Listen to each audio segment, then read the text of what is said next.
Hello বন্ধুরা, আমি সাদিয়া জাহান নূপুর। আমি বাংলাদেশের একজন মেয়ে।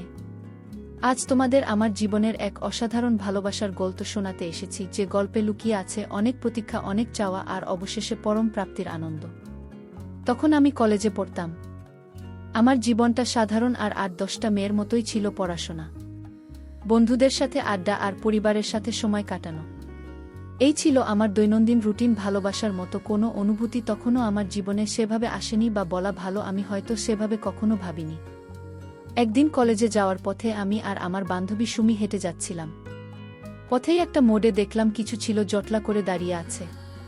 তাদের মধ্যে একজন ছিল একটু আলাদা, যাকে দেখে আমার চোখ আটকে গেল। শ্যামলা গায়ের রং, লম্বা আর সুঠাম দেহের গড়ন আর চোখের গভীরতা যেন অন্যরকম এক আকর্ষণ তৈরি করছিল। সে আমার দিকে তাকিয়েছিল, আর আমার মনে হলো যেন এক পলকে সে আমার ভেতরের সবটুকু দেখে ফেলেছে। সেদিন প্রথমবার অপরিচিত একজন মানুষের দিকে তাকিয়ে আমার হৃদস্পন্দন একটু হলেও দ্রুত হলো। পরের কয়েকদিন কলেজে যাওয়ার সময় প্রায় প্রতিদিনই তাকে দেখতে পেতাম। সে হয়তো আমার পথেই দাঁড়িয়ে থাকত, দূর থেকে আমাকে দেখত। প্রথমে আমি তেমন পাত্তা দিতাম না, কারণ আমি জানতাম না তার উদ্দেশ্য কি, কিন্তু তার চোখের সেই একই গভীরতা আর আমাকে দেখার ধরনটা আমাকে ভাবিয়ে তুলত। তার মুখে কোনো কথা ছিল না, শুধু নীরব চাহনিতেই যেন সে অনেক কিছু বলতে চাইত। আমার বন্ধুরা ব্যাপারটা খেয়াল করেছিল এবং আমাকে জিজ্ঞাসা করত, নূপুর, ছেলেটা কেঁদে তোর দিকে এমন ভাবে তাকিয়ে থাকে কেন? আমি শুধু কাজ ঝাঁকাতাম। একদিন বিকেলে কলেজ থেকে ফেরার পথে হঠাৎ আমার পা মচকে গেল। আমি ব্যথায় কাতরে উঠলাম, আর আমার বান্ধবী সুমি কিভাবে সাহায্য করবে বুঝতে পারছিল না। ঠিক তখনই সে এগিয়ে এলো, দ্রুততার সাথে আমার কাছে এসে জিজ্ঞাসা করল, আপনি ঠিক আছেন তো? আমি কি সাহায্য করতে পারি? তার গলার স্বরে এক ধরনের দৃঢ়তা আর উদ্বেগ ছিল। আমি কিছুটা অবাক হয়ে তার দিকে তাকালাম। সে আমাকে সাহায্য করার জন্য এগিয়ে এলো এবং তার বন্ধুদের সাহায্যে আমাকে সাবধানে কলেজের গেট পর্যন্ত পৌঁছে দিল। সেই দিনটা আমার মনে গভীর ছাপ ফেলে গেল। অচেনা একজন মানুষ, যার সাথে আমার কোনো পরিচয় নেই, সে এতটা মানবিক হতে পারে। তার এই আচরণ আমাকে মুগ্ধ করল। সেদিন রাতে ঘরে ফিরেও আমি বারবার তার কথা ভাবছিলাম। তার নাম কি, সে কি করে, কিছুই জানি না, কিন্তু তার নীরব উপস্থিতি আর আজকের সাহায্য আমার মনে অন্যরকম অনুভূতির জন্ম দিয়েছিল। তার জন্য আমার মনে একটা নরম জায়গা তৈরি হতে শুরু করেছিল। পরের দিন থেকে তার উপস্থিতির দিকে আমার চোখ আরও বেশি সজাগ থাকত। আমি দেখতাম সে প্রতিদিনই আমার দিকে তাকিয়ে থাকত, কিন্তু কখনোই আমার কাছাকাছি আসার চেষ্টা করত না। এক ধরনের শ্রদ্ধাবোধ আর দূরত্ব বজায় রেখেই সে আমাকে দেখত। তারই নীরব অনুসরণ আমার কাছে বিরক্তিকর মনে না হয়ে কেমন যেন ভালো লাগতে শুরু করল। তার চোখের চাহনি যেন আমার কাছে পরিচিত হয়ে উঠেছিল। একদিন কলেজে ক্যান্টিনে বসে বন্ধুদের সাথে গল্প করছিলাম। হঠাৎ আমার বান্ধবী সুমি ফিসফিস করে বলল, দেখ নূপুর, তো সেই ছেলেটা। আমি তাকিয়ে দেখলাম সেই ক্যান্টিনের বাইরে দাঁড়িয়ে আছে এবং আমার দিকেই তাকিয়ে তাকিয়ে হাসি হাসছে। সেই প্রথমবার আমি তার মুখে হাসি দেখলাম, আর সেই হাসিটা ছিল ভীষণ মায়াবী। আমার মনে হলো তার হাসিটা আমার মনের গভীরে এক স্নিগ্ধতা ছড়িয়ে দিল। সে তখনও নীরব, কিন্তু তার উপস্থিতি এখন আমার কাছে এক পরিচিত সান্ত্বনা নিয়ে আসত। সেই দিনের পর থেকে আমাদের দুজনের মধ্যে অদ্ভুত নীরব বোঝাপড়া তৈরি হয়েছিল। সে আমাকে দূর থেকে দেখত, আর আমি তার উপস্থিতি অনুভব করতাম। মাঝে মাঝে মনে হতো সে হয়তো আমার জন্য অপেক্ষা করছে, কিন্তু কোনো কিছু বলতে সাহস পাচ্ছে না। আমিও তার কাছে যেতে পারতাম না, কারণ তখনও তার সম্পর্কে কিছু জানতাম না। এই লুকোচুরি খেলাটা আমার ভালো লাগছিল, কারণ এতে এক ধরনের নিষ্পাপ ভালো লাগা ছিল। তার ওই নীরব উপস্থিতি আর মৃদু হাসি আমার জীবনে এক নতুন রং যোগ করেছিল। আমি জানতাম না তার নাম কি, সে কি করে, কিন্তু প্রতিদিন তার এক ঝলক দেখার জন্য আমার মনটা কেমন যেন ছটফট করত। সে যেন আমার রুটিনেরই একটা অংশ হয়ে গিয়েছিল। কলেজ থেকে ফেরার পথে আমি প্রায়ই লক্ষ্য করতাম সে আমার কিছুটা পেছনে পেছনে আসত। একটা নিরাপদ দূরত্ব বজায় রেখে তারই শ্রদ্ধা এবং সংযম আমাকে আরও বেশি মুগ্ধ করত। কোনোদিন সে আমার সাথে কথা বলার চেষ্টা করেনি, শুধু চোখে চোখ পড়লে একটা মিষ্টি হাসি উপহার দিত। একদিন কলেজের বার্ষিক অনুষ্ঠান ছিল। আমি আর আমার বন্ধুরা সাংস্কৃতিক অনুষ্ঠানে অংশ নিচ্ছিলাম। মঞ্চে গান গাবার সময় আমার চোখ গেল দর্শক সারিতে। দেখলাম সে সবার পেছনে দাঁড়িয়ে আছে, তার চোখ দুইটা স্থিরভাবে আমার দিকেই নিবদ্ধ। তার চোখে আমি এক ধরনের মুগ্ধতার আনন্দ দেখতে পেলাম। গান শেষ হবার পর যখন সবাই হাততালি দিচ্ছিল, তখন তার হাততালিটা যেন একটু জোরালো ছিল। সেদিন আমার মনে হলো সে যেন আমাকে উৎসাহ দিতেই সেখানে এসেছে। অনুষ্ঠান শেষে যখন আমি বন্ধুদের সাথে বাড়ি ফিরছিলাম তখন হঠাৎ বৃষ্টি নামল। আমাদের কাছে ছাতা ছিল না, আর আমরা বৃষ্টিতে ভিজতে শুরু করলাম। ঠিক তখনই সে দৌড়ে এসে তার ছাতাটা আমার দিকে এগিয়ে দিল। সে আমার দিকে তাকিয়ে শুধু বলল, বৃষ্টিতে ভিজবেন না, ঠান্ডা লেগে যেতে পারে। আমি কিছুটা অপ্রস্তুত হয়ে পড়লাম। তার নাম জানতে চাইলাম আর সে মৃদু হেসে বলল, আমি সাগর আহমেদ শরীফ। সেই প্রথমবার তার গলার স্বর শুনলাম আর তার নামটা আমার কানে এক মধুর সুরের মতো বাজল। আমি তার ছাতা নিয়ে যখন ধন্যবাদ জানাচ্ছিলাম তখন সে শুধু হাসছিল। তারপর বলল, আমি এই পথেই যাচ্ছিলাম, তাই ভাবলাম সাহায্য করি। সে তার ছাতাটা আমার হাতে দিয়ে বৃষ্টিতে ভিজতে ভিজতেই চলে গেল। আমি অবাক হয়ে তার চলে যাওয়া দেখলাম। এত আত্মত্যাগ একজন মানুষ এতটা নিঃস্বার্থ হতে পারে তা আমি কখনো ভাবিনি। সেদিনই আমার মনে হলো এই ছেলেটা অন্যদের থেকে সত্যি আলাদা। তার এই ব্যবহার আমার মনে তার প্রতি এক গভীর শ্রদ্ধাবোধ তৈরি করল। পরের দিন কলেজে গিয়ে আমি তাকে খুঁজতে শুরু করলাম। ইচ্ছে ছিল তাকে ধন্যবাদ জানানোর এবং তার ছাতাটা ফেরত দেওয়ার, কিন্তু তাকে কোথাও দেখতে পেলাম না। কয়েকদিন কেটে গেল, কিন্তু সাগরের দেখা নেই। আমার মনটা খারাপ হয়ে গেল। মনে হচ্ছিল যেন আমার জীবন থেকে একটা গুরুত্বপূর্ণ অংশ হারিয়ে গেছে। আমি বুঝতে পারছিলাম আমি তার প্রতি দুর্বল হয়ে পড়েছি, আর তারই অনুপস্থিতি আমাকে কষ্ট দিচ্ছিল। প্রায় এক সপ্তাহ পর একদিন কলেজে যাওয়ার পথে আমি তাকে আবার দেখতে পেলাম। সে যথারীতি কলেজের গেট এর কাছে দাঁড়িয়েছিল। আমাকে দেখে তার মুখে সেই চেনা হাসি ফুটে উঠল। আমি দ্রুত তার কাছে গেলাম এবং বললাম, সাগর, তোমার ছাতাটা। সে হেসে বলল, এটা আপনার কাছেই থাক, আমার কোনো প্রয়োজন নেই। আমি জোর করায় সে ছাতাটা নিল। আর তখন আমি তাকে জিজ্ঞাসা করলাম, এতদিন কোথায় ছিলে? সে বলল, একটু অসুস্থ ছিলাম তাই আসতে পারিনি। তার কথায় আমার বুকের ভেতরটা কেমন যেন মুচুর দিয়ে উঠল। সেই দিনের পর থেকে সাগর আবারও প্রতিদিন আমার পথে আসতে শুরু করল। তবে এবার সে আর শুধু নীরব দর্শক ছিল না। মাঝে মাঝে তার সাথে আমার কিছু টুকটাক কথা হতো, তবে সেগুলো খুব সামান্যই। সে আমার পড়াশোনার খোঁজখবর নিত বা আমি কেমন আছি জিজ্ঞাসা করত। তার সহজ আর সাবলীল কথাবার্তা আমাকে খুব টানত। আমি বুঝতে পারছিলাম আমি ধীরে ধীরে তার প্রেমে পড়তে শুরু করেছি। তার প্রতি আমার ভালো লাগাটা এখন আর শুধু মুগ্ধতা ছিল না, তা গভীর ভালোবাসার দিকেই মোড় নিচ্ছিল। একদিন বিকেলে আমি লাইব্রেরিতে বই খুঁজতে গিয়েছি। হঠাৎ দেখি সাগরও সেখানে এসেছে। সে আমার পাশে এসে দাঁড়াল এবং বলল, কোনো বই খুঁজছেন? আমি কি সাহায্য করতে পারি? তার হঠাৎ উপস্থিতি আমাকে অবাক করল। সেদিন আমরা অনেকক্ষণ ধরে কথা বললাম। সে তার সব ভবিষ্যৎ পরিকল্পনা আর স্বপ্ন নিয়ে কথা বলল। আমি তার কথা মুগ্ধ হয়ে শুনছিলাম। তার সরলতা আর স্পষ্টবাদিতা আমাকে আরও বেশি আকৃষ্ট করল। সেদিন বুঝতে পারলাম আমি শুধু তার নীরব উপস্থিতিকেই ভালোবাসতাম না, তার ব্যক্তিত্ব আর তার ভাবনাগুলো আমাকে ভীষণভাবে আকর্ষণ করছিল। লাইব্রেরিতে সাগরের সাথে কাটানো সেই সময়টা আমার মনে এক নতুন অনুভূতি জাগিয়েছিল। তার সহজবদ্ধ কথাবার্তা, তার চিন্তাভাবনা আর তার চোখে দেখা স্বপ্নগুলো আমাকে ভীষণভাবে আকর্ষণ করছিল। আমি বুঝতে পারছিলাম সাগরের প্রতি আমার অনুভূতিটা এখন আর শুধু নিছক ভাল লাগা নয়, এটা গভীর ভালোবাসার দিকে ধাবিত হচ্ছে। সে যেন আমার জীবনের এক অবিচ্ছেদ্য অংশ হয়ে উঠছিল, আর তার অনুপস্থিতি আমাকে অস্থির করে তুলত। সাগর প্রতিদিন কলেজে আসার পথে আমার জন্য অপেক্ষা করত। আমরা এখন আর শুধু নীরব দর্শক ছিলাম না, বরং নিজেদের মধ্যে টুকটাক গল্প করতাম। সে আমার পড়াশোনা কেমন চলছে বা আমার দিনের ঘটনাগুলো কি তা জানতে চাইত। তার প্রশ্নগুলো এমন ছিল যে মনে হতো সে সত্যিই আমার সম্পর্কে জানতে আগ্রহী। এই ছোট ছোট কথোপকথনগুলোই আমাদের সম্পর্ককে আরও গভীর করে তুলছিল। আমি ধীরে ধীরে অনুভব করছিলাম আমি তার প্রেমে পাগল হয়ে উঠছি।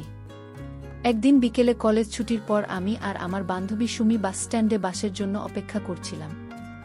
হঠাৎ করেই একদল ছেলে আমাদের উত্ত্যক্ত করতে শুরু করল। আমরা ভয় পেয়ে গেলাম আর কি করব বুঝতে পারছিলাম না।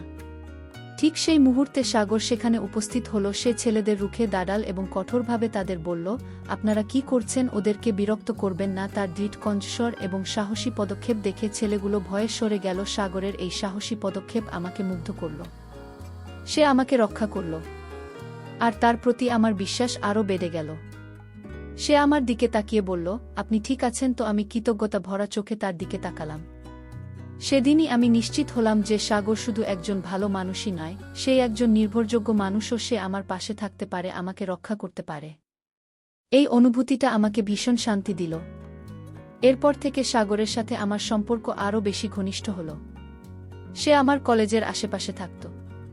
যখনই কোনো প্রয়োজন হতো এগিয়ে আসত। ধীরে ধীরে আমাদের মধ্যে এক ধরনের নির্ভরতা তৈরি হল। আমি তার উপর ভরসা করতে পারতাম, আর সেও আমার প্রতি তার দায়িত্ববোধ অনুভব করত। আমার বন্ধুরা সাগরের ব্যাপারে জানত, আর তারাও সাগরের ভালো ব্যবহারের প্রশংসা করত। একদিন সাগর আমাকে একটা পার্কে দেখা করতে বলল। আমি কিছুটা দ্বিধা নিয়ে গেলাম। আমার মনে এক ধরনের উত্তেজনা কাজ করছিল। আমি জানতাম না সে কি বলতে চায়, কিন্তু আমার মন বলছিল এটা হয়তো আমাদের সম্পর্কের জন্য একটা গুরুত্বপূর্ণ মুহূর্ত। পার্কে গিয়ে দেখি সাগর আগে কেকেই অপেক্ষা করছে। সে আমাকে দেখে উঠে দাঁড়াল এবং হাসি মুখে স্বাগত জানালো। আমরা পাশাপাশি বসলাম। সাগর কিছুক্ষণ চুপ করে রইল। তারপর আমার দিকে তাকিয়ে বলল, নূপুর, আমি তোমাকে প্রথম যেদিন দেখেছিলাম সেদিন থেকেই তোমার প্রেমে পড়ে গেছি। তোমার সরলতা, তোমার ব্যক্তিত্ব সব কিছুই আমাকে মুগ্ধ করেছে। আমি জানি না তুমি কি ভাবছ, কিন্তু আমি তোমাকে ভালোবাসি। তার কথাগুলো শুনে আমার বুকটা ধুক ধুক করে উঠল। আমার মনে এক ধরনের আনন্দের ঢেউ খেলে গেল। আমি বুঝতে পারছিলাম আমার অনুভূতিগুলো একতরফা ছিল না। আমি তার দিকে তাকিয়ে হাসলাম। আমার মুখে কোনো কথা আসছিল না, কিন্তু আমার চোখের ভাষা যেন সব বলে দিচ্ছিল। সাগর আমার নীরব সম্মতি বুঝতে পারল, সেও হাসল। আর সেই মুহূর্তে মনে হলো যেন আমাদের দুজনের পৃথিবী এক হয়ে গেল। সেই দিনটি ছিল আমাদের ভালোবাসার সম্পর্কের আনুষ্ঠানিক শুরু।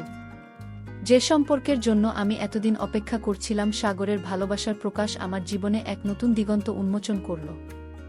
আমরা দুজন একে অপরের প্রতি আমাদের অনুভূতিগুলো জানতে পারলাম, আর আমাদের সম্পর্কটা আরও গভীর হল। আমরা প্রতিদিন কলেজে দেখা করতাম, একসঙ্গে অনেকটা সময় কাটাতাম। সাগর আমাকে নিয়ে বিভিন্ন বিষয়ে আলোচনা করত, আমার স্বপ্নগুলো শুনত আর আমাকে অনুপ্রেরণা দিত। তার সঙ্গ আমাকে ভীষণ ভালো লাগত, আর আমি বুঝতে পারছিলাম আমি সত্যিই তার প্রেমে ডুবে গেছি।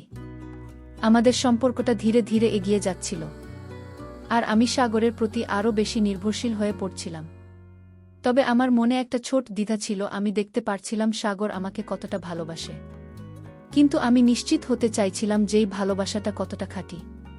কারণ আমি আমার জীবনে এমন একজন সঙ্গী চেয়েছিলাম যে আমাকে মন থেকে ভালোবাসবে, বিপদে আমার পাশে থাকবে, আর সারা জীবন আমার হাত ধরে চলবে। তাই আমি সাগরকে একটি পরীক্ষার মধ্যে দিয়ে যাচাই করার সিদ্ধান্ত নিলাম। একদিন আমি সাগরকে বললাম, সাগর, আমি তোমাকে ভালোবাসি, কিন্তু আমি তোমার ভালোবাসার গভীরতাটা বুঝতে চাই। আমি দেখতে চাই তুমি আমাকে কতটা মন থেকে ভালোবাসো। সাগর আমার কথা শুনে কিছুটা অবাক হলো, কিন্তু তার চোখে আমি এক ধরনের দৃঢ়তা দেখতে পেলাম। সে বলল, তুমি যা চাও আমি তাই করব, আমি প্রমাণ করব আমার ভালোবাসা কতটা খাঁটি। তার এই আত্মবিশ্বাসী উত্তর আমাকে মুগ্ধ করল। আমার পরীক্ষাটা কিছুটা ভিন্ন ধরনের ছিল।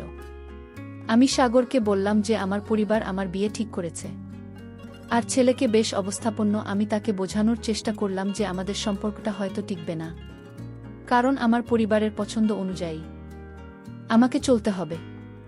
আমি তাকে বললাম, সাগর, আমাদের ভবিষ্যৎ হয়তো অনিশ্চিত। তুমি কি আমাকে সত্যি এত বেশি ভালোবাসো যে এই অনিশ্চয়তা সত্ত্বেও আমার পাশে থাকতে রাজি হবে? সাগর আমার কথা শুনে প্রথমে কিছুটা চুপ হয়ে গেল। আমি তার চোখে এক ধরনের কষ্ট দেখতে পেলাম, কিন্তু মুহূর্তের মধ্যেই সেই কষ্টটা দৃঢ় সংকল্পে রূপান্তরিত হল।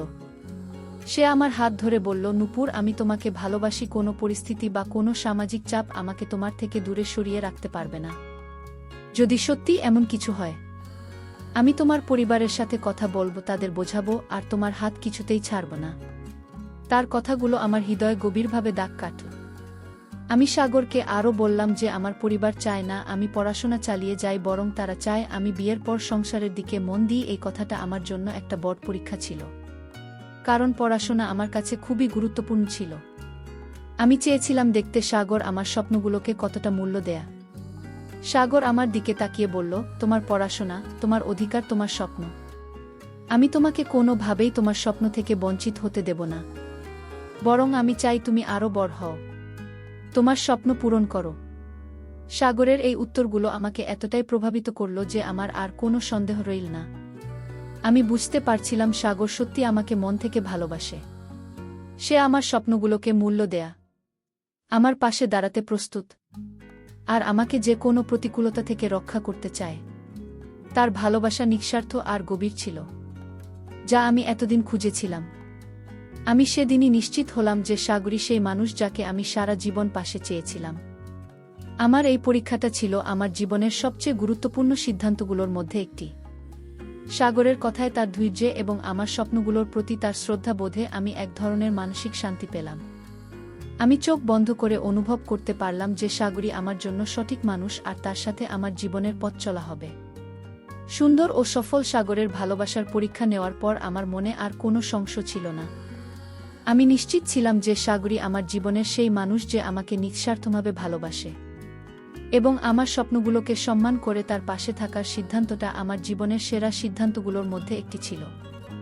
আমি দ্রুত আমার পরিবারকে সাগরের কথা জানাতে মনস্থির করলাম, কারণ আমি জানতাম আমার মা বাবা সব সময় আমার খুশিতেই খুশি হন। প্রথমে একটু চিন্তা ছিলাম, কারণ সাগরের সাথে আমাদের পরিচয়ের ধরনটা কিছুটা ভিন্ন ছিল। কিন্তু যখন আমি আমার মা বাবাকে সব খুলে বললাম, তারা সাগরের ধৈর্য, সাহস আর আমার প্রতি তার ভালোবাসার কথা শুনে খুব খুশি হলেন। তারা বললেন, ভালোবাসা যদি খাঁটি হয় তবে তা সব বাধাই পেরিয়ে যায়। তারা সাগরের সাথে দেখা করতে চাইলেন, আর আমি সাগরের পরিবারকেও আমাদের সম্পর্কের কথা জানানোর জন্য বললাম। উভয় পরিবারেই খুব ইতিবাচকভাবে আমাদের সম্পর্ককে গ্রহণ করল, যা আমাদের জন্য এক বিরাট স্বস্তির ছিল। পরিবারগুলোর সম্মতির পর আমাদের বিয়ের আয়োজন শুরু হলো। দিনগুলো যেন স্বপ্নের মতো কাটছিল। সাগরের চোখে আমি আমার প্রতি গভীর ভালোবাসা আর শ্রদ্ধাবোধ দেখতে পেতাম, যা আমাকে আরও বেশি অনুপ্রাণিত করত। বিয়ের কেনাকাটা, আত্মীয় স্বজনের আনাগোনা আর চারপাশের উৎসব মুখর পরিবেশ সবকিছু আমাকে এক অনিবাল আনন্দ দিচ্ছিল। আমি অনুভব করছিলাম আমার জীবনের সবচেয়ে সুন্দর অধ্যায়টি শুরু হতে চলেছে। বিয়ের দিনটি ছিল আমার জীবনের সবচেয়ে স্মরণীয় দিন। লাল বেনারসি শাড়ি আর ঝলমলে গয়নায় আমি সেজেছিলাম। যখন আমি বিয়ের মণ্ডপে প্রবেশ করছিলাম, তখন সাগরের চোখে দেখলাম এক ধরনের মুগ্ধতা আর আনন্দ। সে আমার দিকে তাকিয়ে মৃদু হাসল, আর আমি জানতাম যে এই হাসিটাই আমার সারা জীবনের সঙ্গী। আমাদের বিয়ের সম্পন্ন হলো এক আনন্দঘন পরিবেশে। পরিবারের সকলের আশীর্বাদ নিয়ে বিয়ের পর আমাদের নতুন জীবন শুরু হলো। বাসর রাতে সাগর আমার হাত ধরে বলল, নূপুর, তুমি আমার জীবনের সবচেয়ে বড় স্বপ্ন। আমি তোমাকে সারা জীবন ভালোবাসব আর সব পরিস্থিতিতে তোমার পাশে থাকব। তার কথাগুলো আমার হৃদয় ছুঁয়ে গেল। আমাদের নতুন সংসার ছিল ভালোবাসায় পরিপূর্ণ। সাগর ছিল ভীষণ যত্নশীল আর সহযোগী। সে আমার পড়াশোনা চালিয়ে যাওয়ার জন্য আমাকে সব ধরনের সমর্থন দিত, যা আমাকে নতুন করে শক্তি যোগাত। আমাদের দিনগুলো কাটতে লাগল সুখ আর ভালোবাসার মধ্য দিয়ে। সাগর তার কাজ আর আমাকে নিয়েই থাকত। আমরা একসঙ্গে ঘুরতে যেতাম, সিনেমা দেখতাম আর নতুন নতুন রেসিপি নিয়ে রান্না করতাম। সে আমার ছোট ছোট চাওয়াগুলোকে গুরুত্ব দিত, আর আমার ভালো লাগা মন্দ লাগাগুলো বোঝার চেষ্টা করত। তার সাথে কাটানো প্রতিটি মুহূর্ত ছিল যেন একটি স্মৃতি, যা আমাদের সম্পর্ককে আরও মজবুত করত। সুখের সংসার বলতে যা বোঝায়, আমাদের জীবন তেমনি হয়ে উঠেছিল। কোনোদিনও আমি সাগরের ভালোবাসার অভাব অনুভব করিনি। সে আমার বন্ধু, আমার আশ্রয় আর আমার ভালোবাসা সব কিছুই ছিল। আমাদের ভালোবাসার গল্পটা হয়তো সাধারণ, কিন্তু এর গভীরে লুকিয়ে ছিল অসামান্য বিশ্বাস, শ্রদ্ধা আর একে অপরের প্রতি অবিচল আস্থা। আমরা দুজনেই বিশ্বাস করতাম যে কোনো সম্পর্কের ভিত্তি হলো বিশ্বাস আর সম্মান, আর এই দুইটা জিনিসই আমাদের সম্পর্কের মূল চালিকা শক্তি ছিল। এই গল্পের শিক্ষণীয় দিক হলো, ভালোবাসা কেবল বাহ্যিক সৌন্দর্য সীমাবদ্ধ নয়, বরং এটি অন্তর থেকে উৎসৃত একটি অনুভূতি, যা ধৈর্য, বিশ্বাস এবং সম্মানের মধ্য দিয়ে পূর্ণতা লাভ করে। সত্যিকারের ভালোবাসা কখনো কঠিন পরিস্থিতিতে ভেঙে পড়ে না, বরং আরও মজবুত হয়। নিজের স্বপ্নের প্রতি অবিচল থাকা এবং সঠিক জীবনসঙ্গী বেছে নেওয়া একটি সুখী ও সফল জীবনের জন্য অপরিহার্য। বন্ধুরা, ভিডিওটি ভালো লাগলে লাইক, কমেন্ট, শেয়ার করে অবশ্যই আমাকে সাপোর্ট করবা। সবাইকে ধন্যবাদ।